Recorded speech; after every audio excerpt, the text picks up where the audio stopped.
ही काफी है सदा सर्वदा। मेरा यीशु है मुझको भला, वो ही काफी है सदा सर्वदा। दुख में रोग में हर मुसीबत में मेरे मन वो ही काफी है तुझे। दुख में रोग में हर मुसीबत में मेरे मन वो ही काफी है तुझे। कलवरी के पहाड़ पर चढ़ा था मुकुट कांटों का सिर पर। कलवरी के पहाड़ पर चढ़ा था मुकुट कांटों का सिर पर। मेरी वेदना सब दूर करके मुझे नया जीवन प्रदान कर दिया। मेरी वेदना सब दूर करके मुझे नया जीवन प्रदान कर दिया।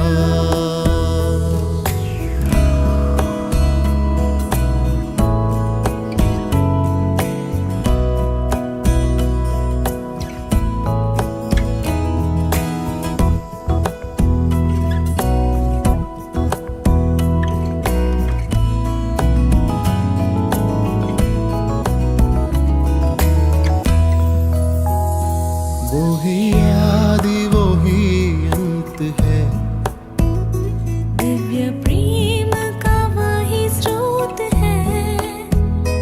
वो ही आदि वो ही अंत है। दिव्य प्रेम का वही स्रोत है। 10,000 में अति श्रेष्ठ है वो, स्तुति वंदना के योग्य वो। 10,000 में अति श्रेष्ठ है वो, स्तुति वंदना के योग्य वो।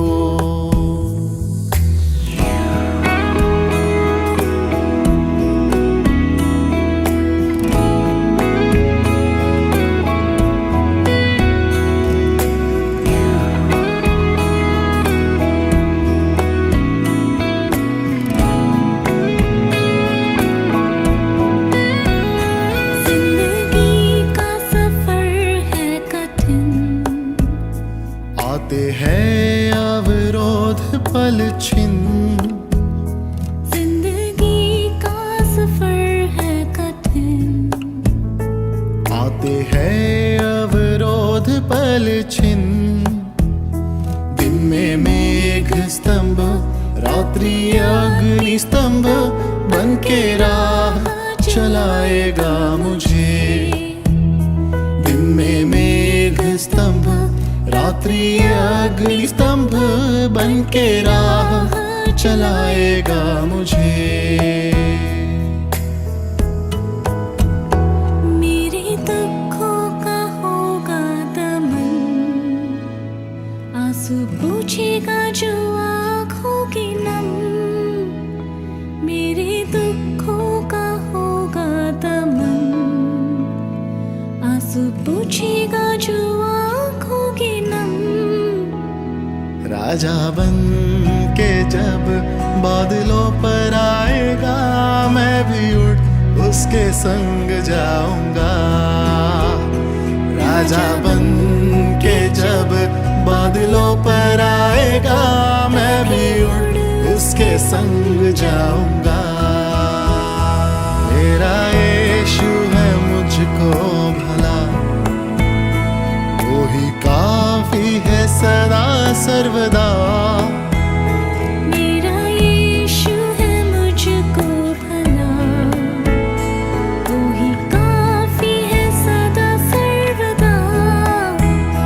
दुख में रोग में हर मुसीबत में मेरे मन वो ही काफी है तुझे। दुख में रोग में हर मुसीबत में मेरे मन वो ही काफी है तुझे।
चाहे घोर अंधेरों ने हो मुझे घेरा, सूनी राहों पर हूँ मैं अकेला।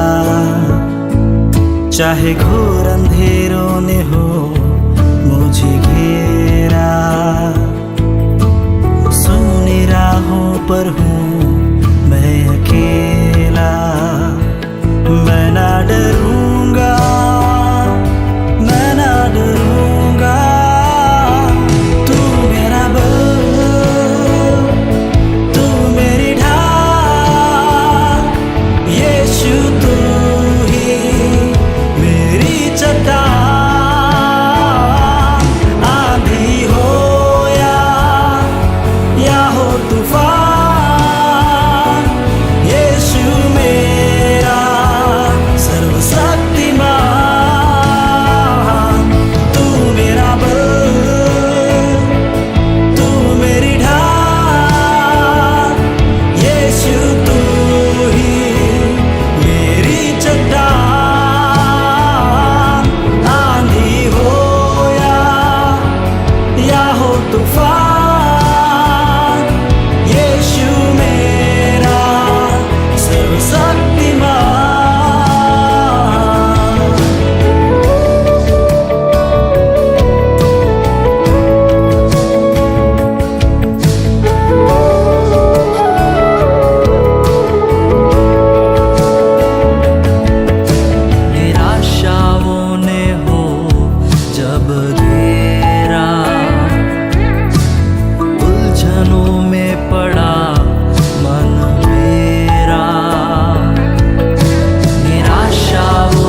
Hallelujah, praise the lord. પ્રભુ ઈસુ ખ્રિસ્તના નામમાં આ સમયને માટે પ્રભુનો આભાર અને ધન્યવાદ આપું છું. આ સમયે ખાસ આભાર માનીએ છીએ ગુજરાત ડાયોસિસ દ્વારા જે વચનની સેવા ઓનલાઈન ઉપર ચાલુ કરવામાં આવી છે, બાઇબલ સ્ટડી ચાલુ કરવામાં આવી છે, એના માટે પ્રભુનો ખૂબ ખૂબ આભાર. આ સમયે ખાસ પ્રભુનો આભાર માનું છું કે મને આ બાબતને માટે પસંદ કર્યો. ગુજરાત ડાયોસિસ બિશપ સાહેબ અને અમારા રાજકોટ મંડળીના ઈસી મેમ્બર મહેશ અંકલ દ્વારા મને જે કાંઈ બાઇબલ સ્ટડીની જવાબદારી આપવામાં આવી, મને જે તક આપવામાં આવી, એના માટે ઈશ્વર પિતાનો ખૂબ આભાર અને કમિટી અને આગેવાનોનો ખૂબ આભાર. આ સમયે આપણે જ્યારે બાઇબલ સ્ટડીમાં જઈએ છીએ, આવો આપણે પ્રાર્થના કરીએ અને શરૂઆત કરીએ. એ પ્રભુ ઈસુ, આ સમયે હું તમારી પાસે આવું છું, તમારો આભાર અને ધન્યવાદ આપું છું, કારણ કે તમે ભલા છો અને ભલાઈ કરો છો પિતા. આ સમય પ્રભુ મારી જાતને તમારા વધસ્તંભની આડમાં લાવું છું અને ખાલી કરું છું.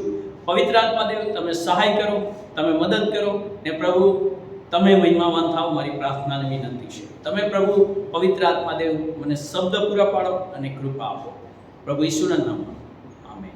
હાલેલુયા. આ બાઇબલ સ્ટડીનો વિષય એ તો છે કે સાંભળવાથી ઉદ્ધાર થાય છે. સાંભળવાથી ઉદ્ધાર થાય છે એવી લુકની સુવાર્તા 15મો અધ્યાય અને એની 1 થી 7 કલમમાં આપણે જોવાના છીએ કે સાંભળવાથી ઉદ્ધાર થાય છે. અને વચન એવું કહે છે 15મો અધ્યાય અને પહેલી કલમ કે હવે તેનું સાંભળવા સારું સગળા દાણીઓ તથા પાપીઓ તેની પાસે આવતા હતા. પ્રભુ ઈસુ જે કોઈ જગ્યાએ જતા હતા ત્યારે લોકો એની પાછળ અને એની સાથે હંમેશા રહેતા હતા.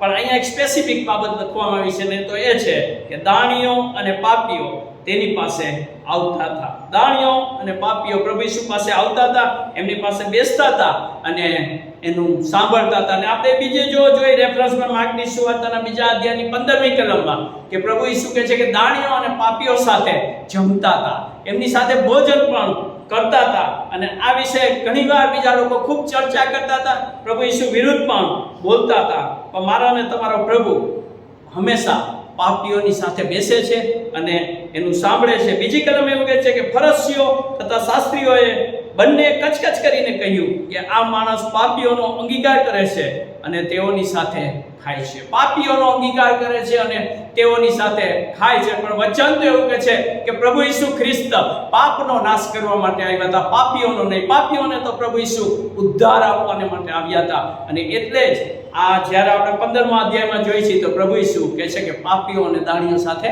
બેસે છે, એમની વાત સાંભળે છે. અને જ્યારે પ્રભુ ઈસુ પાપીઓ, ફરોશીઓ, દાણીઓ સાથે બેઠા હોય છે ત્યારે હંમેશા એક્ઝામ્પલ દ્વારા એ ઘણી બધી બાબત એ લોકો સામે ખુલ્લી કરે છે. અને એવું છે કે એક્ઝામ્પલ 3જી કલમથી 15મા અધ્યાયની લુકની સુવાર્તા 15મા અધ્યાયની 3જી કલમથી આપવામાં આવ્યું છે. અને એમાં તો એક ખોવાયેલા ઘેટા વિશે લખવામાં આવ્યું છે. એવું કહે છે 3જી કલમમાં કે તેણે તેઓને આ દ્રષ્ટાંતમાં કહ્યું કે તમારામાં એવું કયું માણસ હોય કે જો તેને 100 ઘેટા હોય અને તેઓમાંનું એક ખોવાઈ હોય તો પેલા 99ને રાનમાં મૂકીને ખોવાયેલું જડે ત્યાં લગી તે તેને શોધમાં નહીં જાય? અને તે તેને જડે છે ત્યારે હસતી તે પોતાની ખાન પર ચડાવે છે. ખોવાયેલું ઘેટું લખે છે કે 100 ઘેટા હોય છે. આપણે ઘણીવાર સન્ડે સ્કૂલથી આ બાબતને સાંભળતા આવ્યા છે કે એક ઘેટું ખોવાય છે, એને શોધવા માટે મારો તમારો પ્રભુ 99 ઘેટાને સાઈડમાં મૂકીને એકને શોધવાને માટે જાય છે. એકને શોધવાને માટે જાય છે. જે રીતે 3જી કલમમાં કે ખોવાયું હોય તો પહેલા 99ને સાઈડમાં મૂકીને એકને શોધવાને માટે મારો ને તમારો પ્રભુ જાય છે. પણ પ્રશ્ન એ થાય છે કે ઘેટું ખોવાય છે શું કામે? કઈ એવી બાબત આવે છે તો એ 100 ઘેટા વચ્ચેથી એક ઘેટું અલગ થઈ જાય છે? ઘેટું શું કામે ખોવાય છે? ઘેટું શું કામે ખોવાય છે? આ એક પ્રશ્ન છે. શું કામે ઘેટું ખોવાય છે? અને જે 3જી કલમમાં લખવામાં આવ્યું એ જ રીતે ફરીથી કે શોધમાં નહીં જાય, ખોવાયેલું જડે ત્યાં લગી તેની શોધમાં નહીં જાય. હા, ખોવાઈ ગયું છે ઘેટું અને મારો ને તમારો પ્રભુ એ ઘેટાને શોધવા જાય છે. શું કામે ઘેટું ખોવાઈ જાય છે? શું કામે ઘેટું જતું રહે છે? એ તો એ છે કે ઘેટું એના ઘેટાપાળકથી વિદ્રોહ કરે છે. કોઈ પણ લાલચને કારણે એ વિદ્રોહ કરે છે અને એ ઘેટાઓથી અલગ થાય છે. એવી રીતે જ્યારે એક માણસ પણ જ્યારે દેવથી વિરોધ કરે છે, પ્રભુ ઈસુથી વિરોધ કરે છે ત્યારે એ ટોળામાંથી અલગ થઈ જાય છે, ત્યારે એ જગતમાં જતો રહે છે અને એ ખોવાઈ જાય છે. આપણે પણ જ્યારે પ્રભુના ઘેટાઓ છીએ ત્યારે શું હું ને તમે એ ટોળામાં છીએ કે આપણે અલગ થઈ ગયા છીએ? આ એક વિચારવાની વાત છે. શું હું એ ટોળામાં છું કે નહીં? જ્યારે હું ને તમે એ ટોળામાંથી અલગ થઈએ છીએ ત્યારે મારા ને તમારા જીવનમાં મુશ્કેલીઓ આવે છે, તકલીફો આવે છે, ઘણી બધી બાબતો. ઉડાવ દીકરા વિશે આપણે સાંભળ્યું છે, બહુ પહેલાથી સાંભળતા આવે છે. એના ઘરે બધું હતું, સારામાં સારું ખાવાનું, સારામાં સારું રહેવાનું, સારામાં સારા કપડાં. બાઇબલ કહે છે કે વિદ્રોહ કરે છે એની બાપની અને સંપત્તિ લઈ એને જતો રહે છે. અને ત્યાર પછી મને ને તમને ખબર છે, જ્યારે દીકરો જતો રહે છે, સંપત્તિ બધી ઉડાવી દે છે અને એવું કહે છે કે કોકને ત્યાં નોકરી કરે છે અને એની હાલત એવી હોય છે કે તો ભૂંડોનો ચારો પણ ખાવો પડે છે. ભૂંડોનો ચારો ખાવો પડે છે. જ્યારે હું ને તમે મારા બાપથી, આપણા બાપથી, ઈસુથી અલગ થઈએ છીએ ત્યારે મારા ને તમારા જીવનમાં આવી તકલીફો ચાલુ થાય છે. વિદ્રોહ કરીએ છીએ ત્યારે આવી તકલીફો ચાલુ થાય છે. મારો તમારો પ્રભુ મને ને તમને ક્યારેય મૂકતો નથી, પણ હું ને તમે જ એ બાપને મૂકીને જતા રહે છે. જે રીતે ઉડાવ દીકરો જતો રહ્યો અને એની હાલત ખૂબ ખરાબ થઈ અને પ્રભુની કૃપાથી એને યાદ આવ્યું કે મારા બાપના ઘરે તો કેટલું સારું છે. અને બાઇબલ કહે છે કે પાછો આવે ત્યારે એની હાલત કેવી હોય છે? એ ગંધાતો હતો, એના કપડાં ફાટેલા હતા, અરે સુવર ભેગું એ ખાતો હતો. કેવી ખરાબ હાલત એની હતી. ધન્ય પ્રભુના નામ છે. જ્યારે દૂરથી એનો બાપ એને જોવે છે ત્યારે એ બાપ દોડીને એના દીકરા પાસે આવે છે, એને ભેટે છે, એને ચૂમીઓ ભરે છે, એને વીંટી પહેરાવે છે, એને જબો પહેરાવે છે, જમણવાર કરે છે, કહે છે કે ખોવાયેલો હતો ને મારો દીકરો મને મળી ગયો છે. કહેવાની એક જ બાબત છે કે ત્યારે જ ઘેટું ખોવાય છે જ્યારે એ બાળકથી વિદ્રોહ કરે છે. એક દીકરાએ બાપથી વિદ્રોહ કર્યો અને ખોવાઈ ગયો ને એની હાલત ખરાબ થઈ ગઈ. બાપે જ્યારે એની પાસે આવ્યો તો પ્રેમથી એનો આવકાર કર્યો. એવી રીતે જ્યારે ઘેટું ખોવાય છે, કહે છે કે એ શોધવાને માટે જાય છે, નવાણુંને મૂકીને મારો ને તમારો પ્રભુ એને શોધવાને માટે જાય છે. અને ખાલી શોધે છે એટલું નહીં, એને લાવે છે, એને ગોતે છે. એ વિદ્રોહી થઈ ગયું હોય છે, એ લાલચુ થઈ ગયું હોય છે, પણ પ્રભુ ઈસુ એની પાસે જાય છે, એને જોડાવે છે એટલું જ નહીં, પણ એને ઉદ્ધાર આપે છે. અને એ જ મારો ને તમારો પ્રભુ છે. આજે પણ એ જ રાહ જોવે છે કે મારા બેટા ક્યાં ખોવાયેલા છે, મારે એને શોધવાના છે. અને જ્યારે ગોતવા નીકળે છે ત્યારે પહેલો પ્રશ્ન એને એવો થાય છે કે મારું ઘેટું ક્યાં હશે, મારો દીકરો ક્યાં હશે, મારું ઘેટું ક્યાં હશે? અને પછી એ ત્યાં જઈ એને છોડાવે છે. જંગલમાં એટલું ભટકી જાય છે કે જંગલી જાનવરોથી બીતું હોય છે, ડરતું હશે, ઝાડીઓમાં ફસાઈ ગયું હશે, એને જખમ પડ્યા હશે, એના શરીરમાંથી કદાચ લોહી પણ નીકળતા હશે, એને ખાવા નહીં મળ્યું હોય. પણ આવા સમયે મારો ને તમારો પ્રભુ એ ઘેટાને શોધી લે છે, એને લે છે અને કહે છે કે એને ઉપાડી લે છે. જ્યારે યાદ રાખીએ આપણે ઈસુ સાથે વિદ્રોહ કરી છે, ખોવાઈ જાય છે કે મારો ને તમારો પ્રભુ કરુણાનો પ્રભુ છે. એવું જ ઈચ્છે છે કે મારો દીકરો મને મળી જાય. અને એ શોધે છે અને જ્યારે મળે છે ત્યારે પહેલા કરતાં સારી પરિસ્થિતિમાં એને બેસાડે છે, એને ઊંચા સ્થાન પર બેસાડે છે. એ મારો ને તમારો પ્રભુ છે. અને કે છે એને ઉપાડી લે છે, એને ખભા ઉપર, લખવામાં આવ્યું છે કે એને ખભા ઉપર બેસાડે છે, ખાંધ પર ચડાવે છે. 5મી કલમમાં કીધું કે એને ખાંધ પર ચડાવે છે. મળી ગયું, વિજય થયો, મને ફરીથી મળી ગયું. અને ખુશી સાથે ખભા ઉપર જે રીતે ઇનામ મળે છે અને આપણે ઇનામને ઉચકીને દોડીએ છીએ, એવી રીતે જ્યારે આ ઘેટું મળે છે ત્યારે એને ખભા પર ઉચકી અને મારો અને તમારો પ્રભુ એને લઈને આવે છે. હાલેલુયા. જિમ્મેદારી રાખી શકાય છે. વિદ્રોહીને ખભા ઉપર બેસાડે છે. આપણને એમ થાય કે કઈ રીતે આની ઉપર જિમ્મેદારી, કઈ રીતે આની ઉપર ઈસુ ભરોસો કરે, પણ મારો અને તમારો પ્રભુ એ વિદ્રોહી ઉપર ભરોસો કરે છે અને એને લાવે છે અને ખભા ઉપર કહે છે કે લે કર, ઘરમાં લઈ જાય છે, એને મલમ પટ્ટી કરે છે. હાલેલુયા. અને જે રીતે કીધું કે ઝાડીઓમાં ફસાઈ જવાથી જે ઘા પડ્યા હોય છે એમની પણ મલમ કરે છે અને એને સમારે છે, એને સાજો કરે છે, સાજો ઘરમાં લાવે છે, ફરીથી ઘરમાં લાવે છે, ફરીથી વાળામાં લાવે છે. અને એ તો મંડળી સૂચવે છે. એ તો મંડળીની બાબત સૂચવે છે. જ્યારે હું ને તમે પણ એ સંગત એ મંડળીથી દૂર થઈએ છીએ ત્યારે મારા અને તમારા જીવનમાં આવી બાબતો આવે છે. આપણે પણ ઘેટાની માફક ભટકી જઈએ છીએ, ઘેટાની માફક ભટકી જાય છે, પણ મારો ને તમારો પ્રભુ, મારો ને તમારો બોજ એના ઉપર લઈ લેશે. મારો ને તમારો પ્રભુ, મારો ને તમારો બોજ એના ઉપર લઈ લે છે અને મને ને તમને એ બાબતમાંથી છોડાવે છે. છઠ્ઠી કલમ એવું કહે છે કે તે ઘેર આવીને પોતાના મિત્રોને તથા પડોશીઓને બોલાવે છે અને તેઓને કહે છે કે મારી સાથે આનંદ કરો, કેમ કે મારું ઘેટું ખોવાયું હતું તે મને જડ્યું છે. મારું ઘેટું ખોવાયું હતું એ મને મળ્યું છે. કહે છે કે એક પાપી પસ્તાવો કરે છે ત્યારે સ્વર્ગમાં આનંદ થાય છે. એક પાપી પસ્તાવો કરે છે ત્યારે સ્વર્ગમાં આનંદ થાય છે. એ ઘેટું પાછું મળે છે ત્યારે સ્વર્ગમાં આનંદ થાય છે. અને કહે છે કે મિત્રોને બોલાવે છે, મિજબાની કરે છે કે મારું ઘેટું ખોવાયું. જે રીતે ઉડાવ દીકરાના બાપે મિજબાની કરી, લોકોને બોલાવ્યા અને કીધું કે મારો દીકરો મને મળી ગયો છે, મારો દીકરો મને મળી ગયો છે. અને એ રીતે મારો ને તમારો પ્રભુ જ્યારે હું ને તમે ખોવાઈ ગયા હોય છે અને હું ને તમે એમને મળીએ છીએ ત્યારે ખૂબ આનંદ, ખૂબ મિજબાની મારો ને તમારો પ્રભુ કરે છે, આનંદ મેળવે છે. અને જે રીતે લુક 19:10 લખવામાં આવ્યું છે, કેમ કે ખોવાયેલું શોધવા તારવા સારું માણસનો દીકરો આવ્યો છે. ખોવાયેલું શોધવા તથા તારવા સારું માણસનો દીકરો આવ્યો છે. અને પ્રભુ ઈસુ ખ્રિસ્ત એટલા માટે જ આવ્યા, ફરીથી કહું છું, કે જે ખોવાયું છે એને શોધવાને માટે, જે ઘેટાઓ ભટકી ગયા છે, વાડાની બહાર જતા રહ્યા છે, એ ઘેટાઓને ફરીથી વાડામાં લાવવાને માટે, ફરીથી મંડળીમાં લાવવાને માટે, ફરીથી ઘરમાં લાવવાને માટે મારા અને તમારા પ્રભુએ આ આખી યોજના બનાવી છે. અને 10 યોહાન 10 અને 11 કહે છે કે હું ઉત્તમ ઘેટા પાળક છું ને ઉત્તમ ઘેટા પાળક ઘેટાને સારું પોતાનો જીવ આપે છે. મારો અને તમારો પ્રભુ એક ઉત્તમ ઘેટા પાળક છે અને કહે છે કે ઘેટાને સારું એ પોતાનો જીવ આપે છે. અને એ સત્ય બાબત છે. મારા તમારા માટે મારા તમારા પ્રભુએ પોતાનો જીવ આપી દીધો. એ વધસ્તંભ ઉપર પોતાનો જીવ આપી દીધો, એનું લોહી વેવડાવી દીધું અને પીડા સહન કરી. શું કામે? કે હું ને તમે શાંતિથી રહી શકીએ, હું ને તમે આનંદથી રહી શકીએ.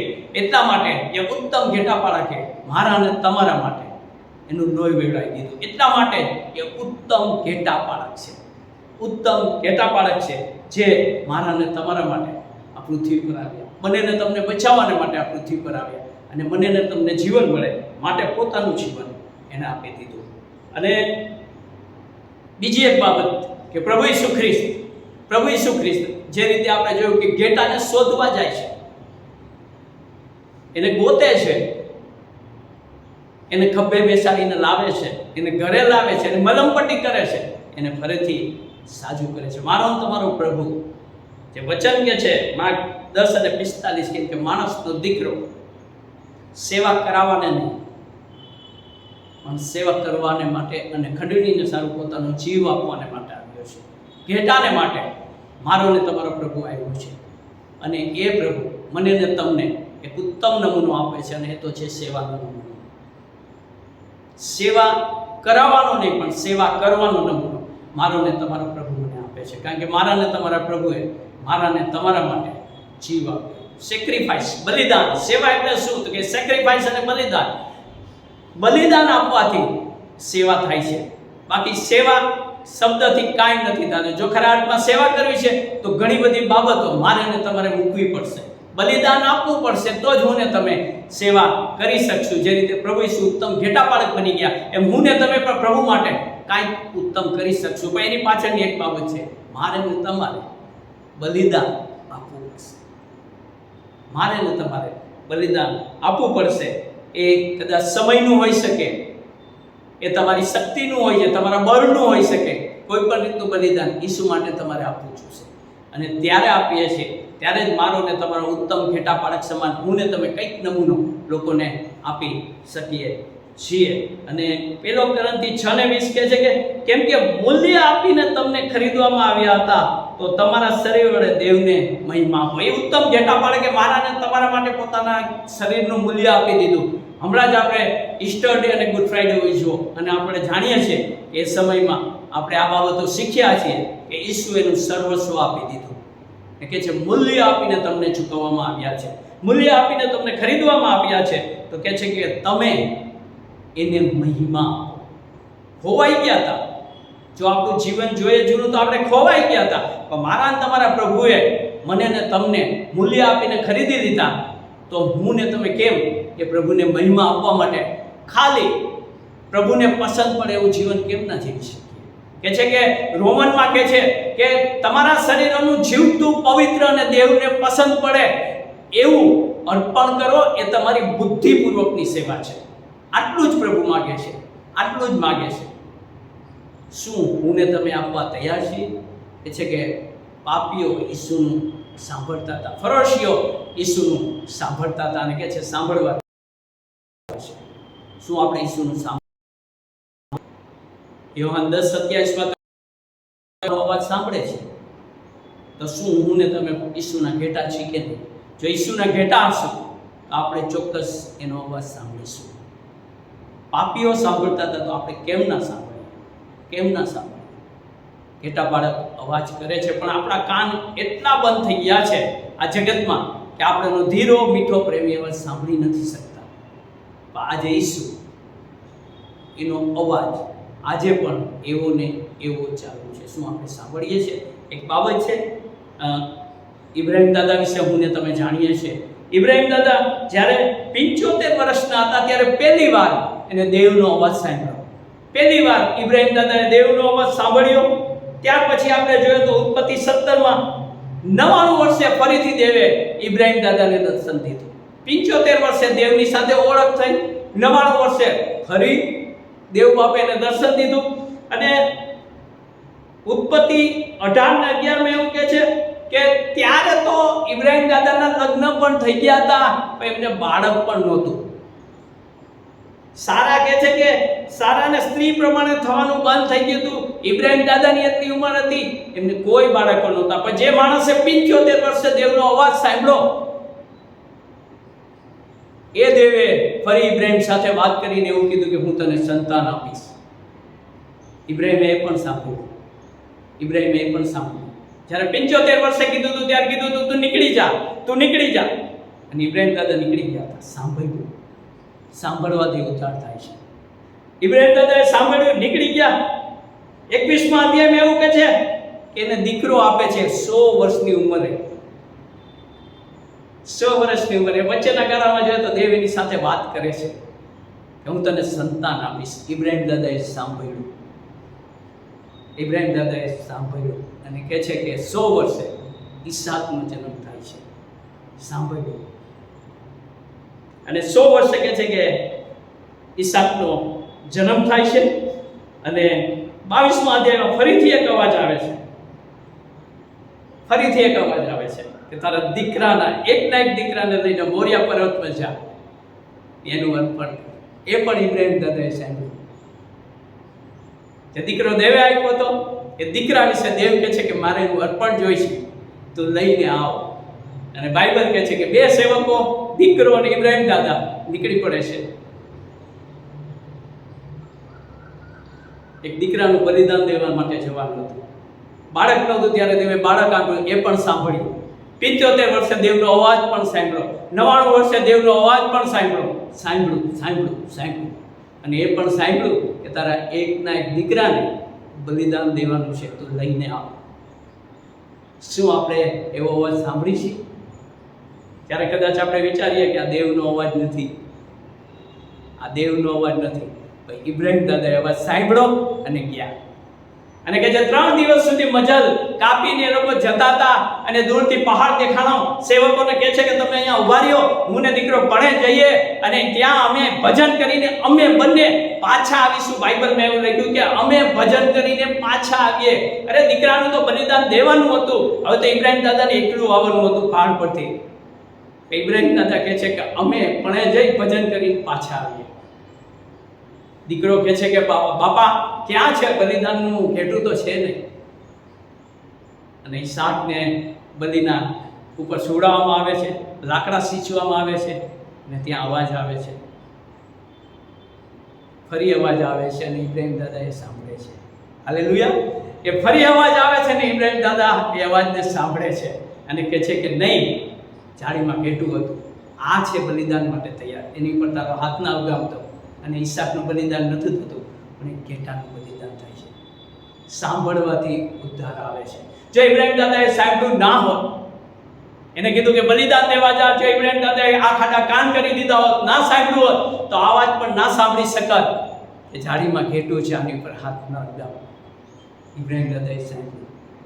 શું આપણા કાન ખુલ્લા છે? શું આપણે સાંભળી છીએ? પ્રકટીકરણ કહે છે કે જેને સાંભળવાને કાન હોય તે સાંભળે. શું આપણા કાન ખુલ્લા છે? આપણે એ બધી બાબતો ઈસુની સાંભળી છે કે નથી સાંભળતા? પાપીઓ તો બેઠા હતા ઈસુ સાથે, ઈસુ એની સાથે વાત કરતા હતા, અને બાઇબલ કહે છે કે એમના દીકરાને પ્રભુએ પાછો આપી દીધો, કારણ કે એમને સાંભળ્યું. કદાચ આજે તમારી હાલત એવી હશે કે તમે જે પરિસ્થિતિમાં હતા એમાંથી કદાચ તમે બીમાં આવી ગયા હોય, ને આજે ઈસુ કદાચ તમને બીમાંથી સીમાં પણ લઈ જઈ શકે છે અને સીમાંથી એમાં પણ લઈ શકે છે. શું આ દરેક ક્ષેત્રમાં તમે ઈસુનો અવાજ સાંભળો છો કે નહીં? કે બસ મારે ટોપ ઉપર જવું છે, હવે નથી થયું, હું ફેલ ગયો, આ ઈસુનો અવાજ નથી. આપણે શું કરીએ છીએ ત્યારે? આપણે ફેલ જાય છે ત્યારે પરિસ્થિતિમાં શું કરીએ છીએ? સાંભળવાનું બંધ કરી દઈએ છીએ? ઈસુનો અવાજ સાંભળ્યા જ કરીએ છીએ. ઇબ્રાહિમ દાદા સમાન અવાજ સાંભળતા રહીએ, અને જ્યારે અવાજ સાંભળતા રહી છું ત્યારે ફેલરમાંથી મને તમારો પ્રભુ સક્સેસમાં લઈ જશે. હાલેલુયા! એ ફેલમાંથી મને તમને તમારો મારો પ્રભુ સક્સેસમાં લઈ જશે. પણ જરૂર એક વાતની છે, સાંભળવાની જરૂર છે. સાંભળવાની જરૂર છે. સાંભળવાથી ઉદ્ધાર મળે છે, સાંભળવાથી તારણ મળે છે, સાંભળવાથી છુટકારો મળે છે, સાંભળવાથી આશીષ મળે છે. જરૂર એક વાતની છે, શું આપણે સાંભળીએ છીએ કે નહીં? કે આપણે પણ એક ઘેટા સમાન વિદ્રોહી બની ગયા છે? આપણે પણ સાંભળવાનું બંધ કરી દીધું છે. એ ઉડાવ દીકરા સમાન આપણે પણ બધું લઈને નીકળી ગયા છે, ખોવાઈ ગયા છે આ જગતમાં. યાદ રાખજો વાલાઓ, પ્રભુનું વચન કહે છે કે હું ખોવાયેને શોધવા માટે જ આવ્યો છું. તમે કોઈ પણ પરિસ્થિતિમાં તો ઈસુ તમને શોધી લેશે. તમે ગમે એવો વિદ્રોહ કર્યો હશે, તમે દેવની વિરુદ્ધ થઈ ગયા હશો, પણ ઈસુ તમને શોધી લેશે. શું તમે તૈયાર છો આ સમયે ઈસુનું સાંભળવાને માટે? જો તમે તૈયાર હો ઈસુનું સાંભળવાને માટે, તો હું તમને પ્રભુ ઈસુના નામમાં કહું છું કે તમારા કાનને ખુલ્લા રાખો, તમારા કાનોને ખુલ્લા રાખો. એ ધીરો મીઠો પ્રેમી અવાજ આજે પણ તમારું નામ લઈને તમને બોલાવે છે. આજે તમારું નામ લઈને તમને કહે છે કે મારા દીકરા તું પાછો ફર. આજે નામ લઈને કહે છે કે મારી દીકરી તું પાછી ફર. હું તને ઉદ્ધાર આપીશ, હું તને તારણ આપીશ. જરૂર એક બાબતની છે, સાંભળવાની જરૂર છે. સાંભળવાથી ઉદ્ધાર મળે છે. પ્રભુ તમને બહુ આશીર્વાદ આપે. ને બસ એ જ અમારી પ્રાર્થના છે કે રોજ બરોજના જીવનમાં આપણે અને અમે અને સર્વ લોકો પ્રભુ ઈસુનું સાંભળે, અને જ્યારે સાંભળીએ છીએ ત્યારે પ્રભુ આપણને ઉદ્ધાર આપે છે. આવો પ્રાર્થના કરીએ. પ્રભુ ઈસુ, આ સમયે અમે તમારી પાસે આવી તમારો આભાર માનીએ છીએ, ધન્યવાદ આપીએ છીએ આ સમય માટે.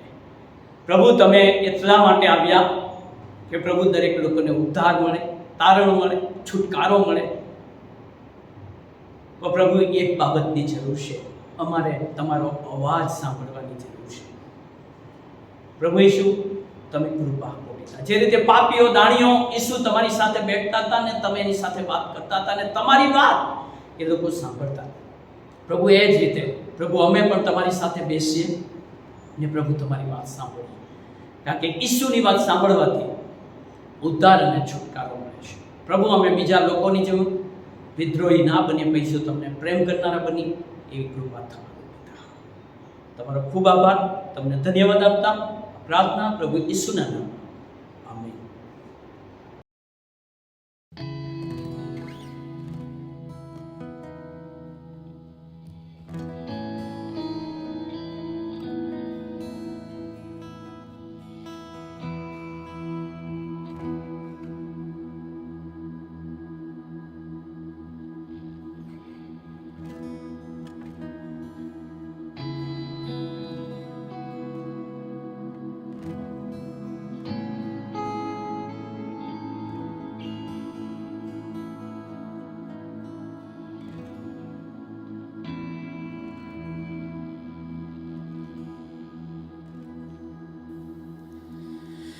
यीशु तू पवित्र, यीशु तू है योग्य, यीशु तू है प्यारा, मेरे दिल का प्रेमी है। यीशु तू पवित्र, यीशु तू है योग्य, यीशु तू है प्यारा, मेरे दिल का प्रेमी है। यीशु तू पवित्र है, तू योग्य है, तू प्यारा है, तू मेरे दिल का प्रेमी है।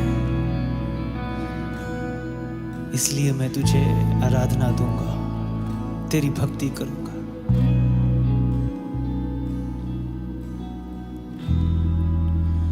यीशु तू पवित्र, यीशु तू है योग्य, यीशु तू है प्यारा, मेरे दिल का प्रेमी है।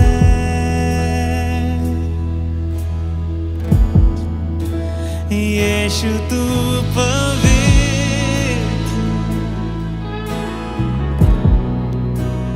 यीशु तू है योग्य, यीशु तू है प्यारा, मेरे दिल का प्रेमी है।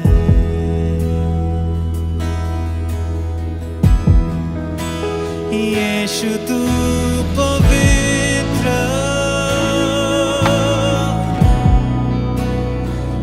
यीशु तू है योग्य, यीशु तू है प्यारा, मेरे दिल का प्रेमी है।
यीशु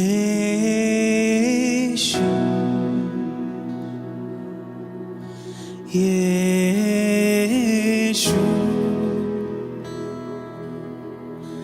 यीशु यीशु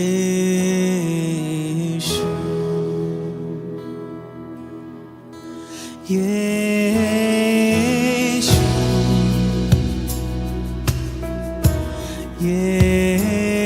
यीशु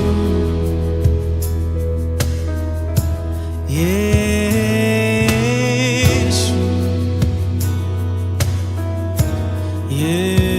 यीशु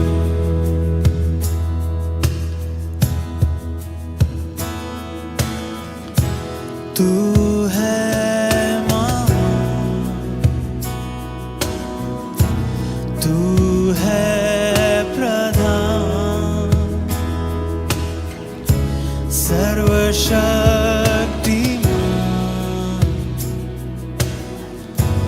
ये है तेरी पहचान।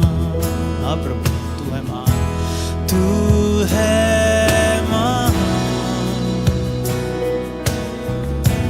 तू है प्रधान, सर्वशक्तिमान,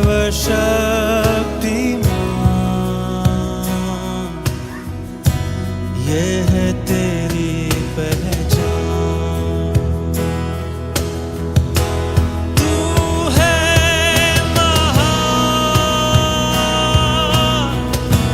तू है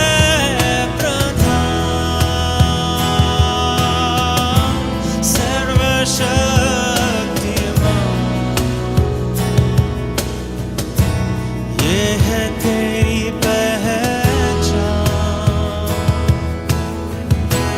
तू है महान, तू है प्रधान, सर्वशक्तिमान,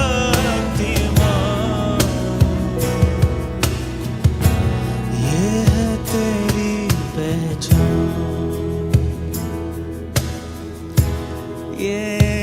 यीशु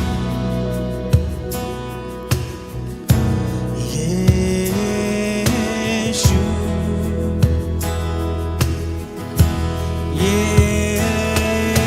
यीशु यीशु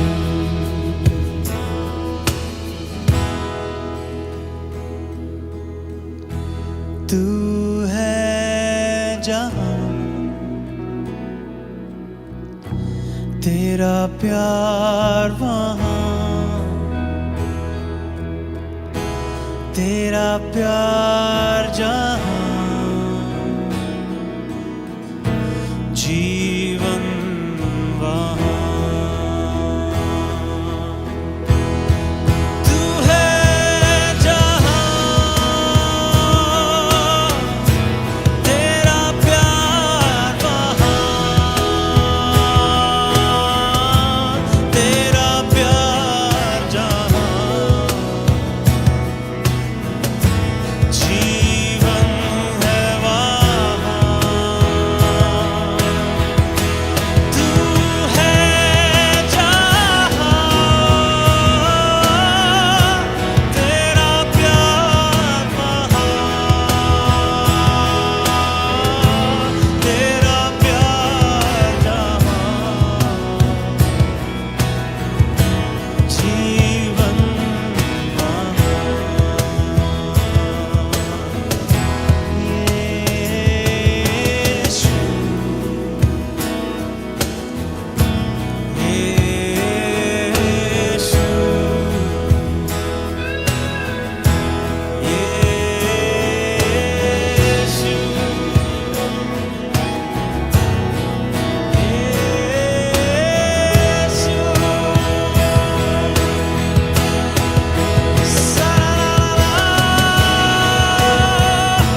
जीवन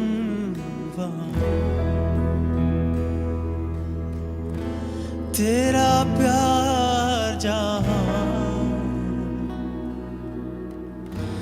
जीवन